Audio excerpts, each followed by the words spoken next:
இப்போ ஸ்ட்ரிங்ஸ்னா என்னன்னு பார்த்தோம். இப்போ ஸ்ட்ரிங்ஸ் சம்பந்தமான சில ஆப்பரேஷன்ஸை பற்றி பார்க்கலாம். ஸ்ட்ரிங்னு ஒன்று எடுத்துக்கிட்டேன். வேர்ல்டு.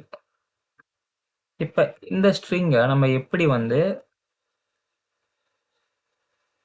அப்பர் கேஸாக மாற்றுறதுன்றதை பற்றி பார்க்கலாம். அதுக்கான ஒரு மெத்தடு எல்லாமே பிரிண்ட்டுக்குள்ளேயே கொடுத்துட்றேன். ஸோ உங்களுக்கு ஈஸியாக தெரியும். பிரிண்ட்டுக்குள்ளே நான் அந்த ஃபங்க்ஷன் கால் பண்ணுறேன். ஃபஸ்ட் அந்த வேரியபிளோட நேம் டாட் அந்த மெத்தடோட பேர் அப்பர் ப்ராக்கெட். That's all.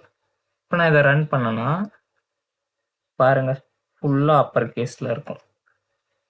இதுவே நான் இங்கே ஃபுல்லாக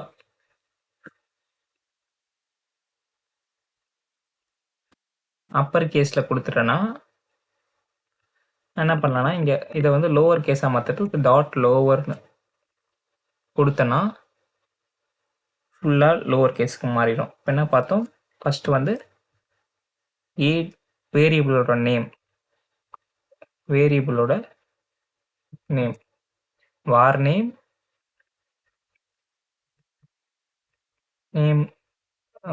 வேரியபிள் டாட் அப்பர். இது அப்பர் கேஸுக்கு.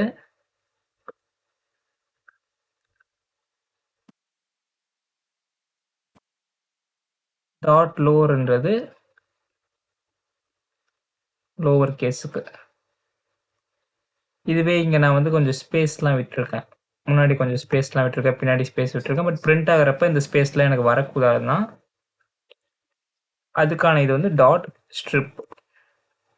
இப்போ நான் பிரிண்ட் பண்ணேன்னா எனக்கு அந்த ஸ்பேஸ்லாம் வராது, வெறும் அந்த வேர்டு மட்டும் தான் பிரிண்ட் ஆகும். அந்த ஸ்பேஸ் எக்ஸ்ட்ரா ஸ்பேசஸ்லாம் எனக்கு வராது.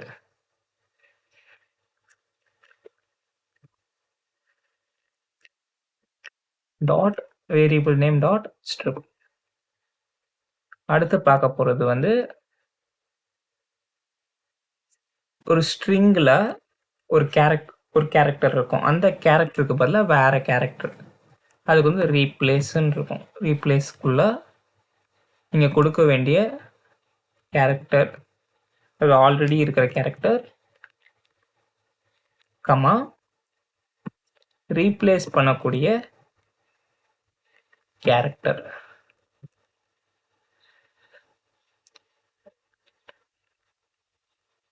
ரீப்ளேஸ்ன்னு கொடுத்துட்டு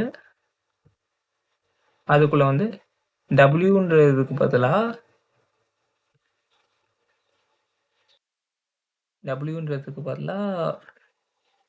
எனக்கு ஹெச் வேணும். அப்படி நான் கொடுக்குறேன்னா எக்ஸ்ட்ரா ஸ்பேஸ்லாம் ரிமூவ் பண்ணிடலாம். இப்போ செக் பண்ணி பார்க்கலாம். பார்த்தீங்கன்னா HORLDன்னு வரும்.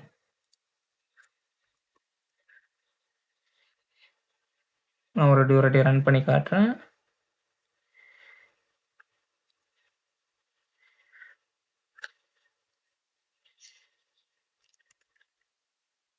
நல்லா பார்த்தீங்கன்னா தெரியும், HORLDன்னு இருக்கும்.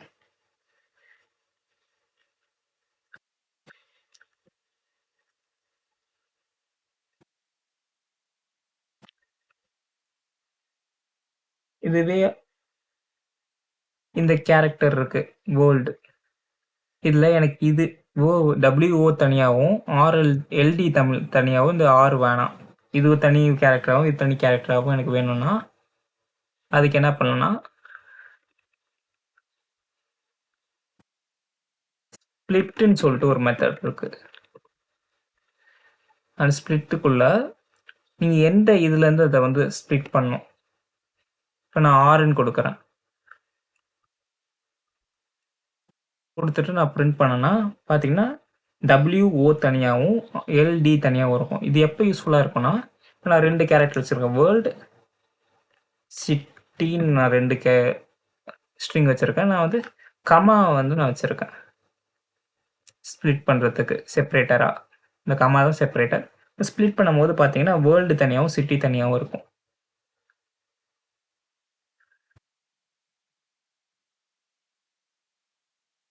நெக்ஸ்ட் வந்து கன்கேட்டினேஷன் சொல்லிட்டு ஒரு கான்செப்ட் இருக்கு. இப்போ நம்ம என்ன பார்த்தோம்னா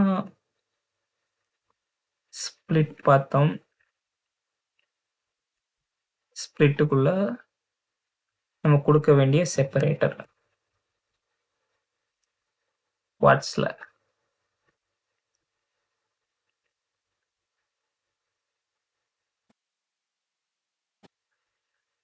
இப்போ நம்ம என்ன பார்க்க போறோம்னா கன்கேட்டினேஷன்.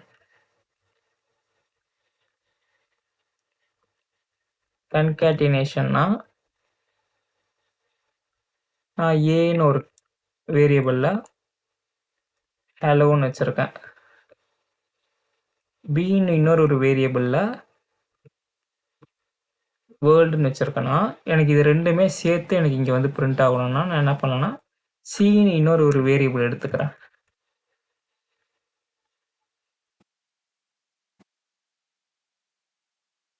எடுத்துட்டு ஏ ப்ளஸ் பின்னு கொடுத்து அந்த ஏசியை வந்து நான் பிரிண்ட் பண்ணுறேன். கன்கேட்டினேட்னா ரெண்டு ஸ்ட்ரிங்கை ஜாயின் பண்ணி நம்ம பிரிண்ட் பண்ணுறது. நான் அதை வந்து சின்ற ஒரு வேரியபிள்குள்ளே நான் அசைன் பண்ணிட்டு நான் பார்த்தேன்னா பாருங்கள் ஹலோ வேர்ல்டுன்னு பிரிண்ட் ஆகிருக்கா. எனக்கு இங்கே வந்து எக்ஸ்ட்ரா ஸ்பேஸ் வேணும்னா நீங்கள் என்ன பண்ணணும்னா இப்படி தரலாம். ஏ ப்ளஸ் வாட்ஸ்குள்ளே கொஞ்சம் ஸ்பேஸ் கொடுத்துட்டு ப்ளஸ் பின்னு கொடுத்து பிரிண்ட் பண்ணிங்கன்னா ஹலோ வேர்ல்டுன்னு இருக்கும். இதே நான் இங்கே வந்து ஒரு கமா தரேன். ஹலோ கமா வேர்ல்டுன்னு இருக்கா. இதுதான் கன்கேட்டினேஷன். இன்னொரு கான்செப்ட் இருக்கு. அது வந்து எஸ்கேப் கேரக்டர்ஸ். இப்போ நம்ம வந்து இந்த வேரியபிள் எடுத்துக்கிறேன், ஏன்னு எடுத்திருக்கேன். நான் இதுக்குள்ளேயே நான் வந்து இன்னொரு குவாட்ஸ் ஓப்பன் பண்ணி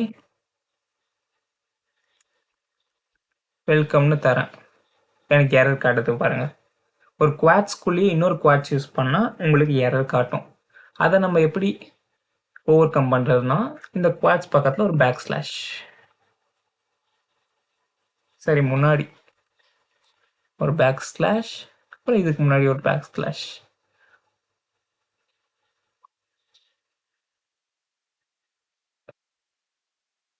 இந்த ஸ்லாஷ் தரணும், சாரி, கொடுத்து நீங்கள் ஏவை பிரிண்ட் பண்ணி பார்த்தீங்கன்னா ஹலோ வெல்கம் வெல்கம் பாருங்கள் குவாட்ஸில் இருக்கா. இதே உங்களுக்கு சிங்கிள் குவாட்ஸ் வேணும்னா சிங்கிள் குவாட்ஸ் கொடுத்துக்கோங்க.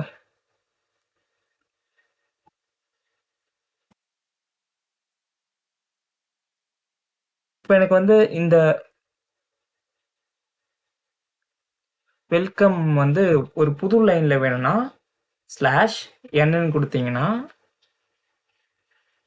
ஹலோ ஒரு லைன்லேயும் வெல்கம் இன்னொரு லைன்லையும் இருக்கும். ஸ்லாஷ் என்னன்றது நியூ லைன். இதுவே இதுக்கு நீங்கள் ஸ்பேஸ் இங்கே விடலை, பட் உங்களுக்கு ஸ்பேஸ் வேணும்னா ஸ்லாஷ் டீன்னு கொடுத்தீங்கன்னா வந்திருக்கா.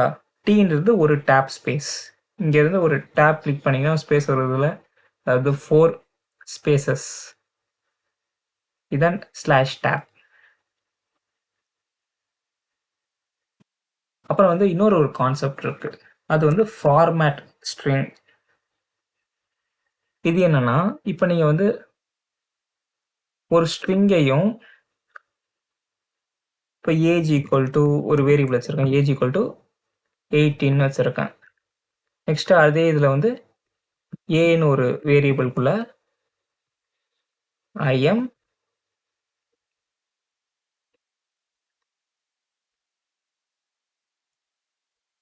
ஏஜ்னு நான் யூஸ் பண்ணுறேன்னா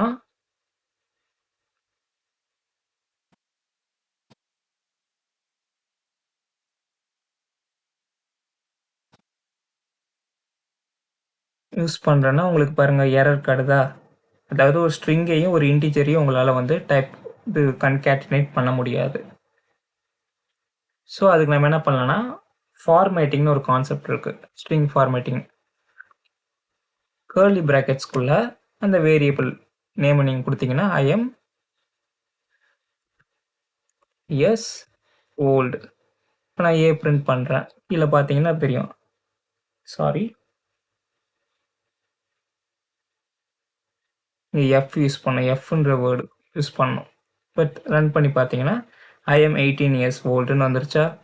இந்த ஏஜ்ன்ற வேரியபிளில் இருக்கிற இந்த வேல்யூ வந்து இங்கே அசைன் ஆயிருச்சு. இதுவே நான் இங்கே வந்து 28ன்னு கொடுக்குறேன். பாருங்கள், ஐ எம் 28 இயர்ஸ் ஓல்டுன்னு வந்துருச்சு. இதுக்குள்ளே நீங்கள் வந்து மற்ற விஷயங்களும் பண்ணலாம். லைக் வந்து அடிஷன் மல்டிப்ளிகேஷன் கூட பண்ணலாம். 2 + 36 பார்த்தீங்கன்னா பாருங்கள் 38ன்னு வரும். இப்போ ஏஜ் ப்ளஸ் 36ன்னு கொடுக்குறேன். பாருங்கள், ஐ எம் 64 இயர்ஸ் ஓல்டுன்னு வந்திருக்கா. இதுக்கு பேர் தான் ஃபார்மேட்டிங், ஸ்ட்ரிங் ஃபார்மேட்டிங் சொல்லுவாங்க. Format string. அதுக்கு என்ன யூஸ் பண்ணோம்? எஃப்ன்ற கீவேர்டு யூஸ் பண்ணோம். உள்ள நம்ம வந்து அந்த நான் இன்டீஜர் யூஸ் பண்ணுற வேரியபிளை வந்து கர்லி ப்ராக்கெட்குள்ளே கொடுக்கணும். That's it.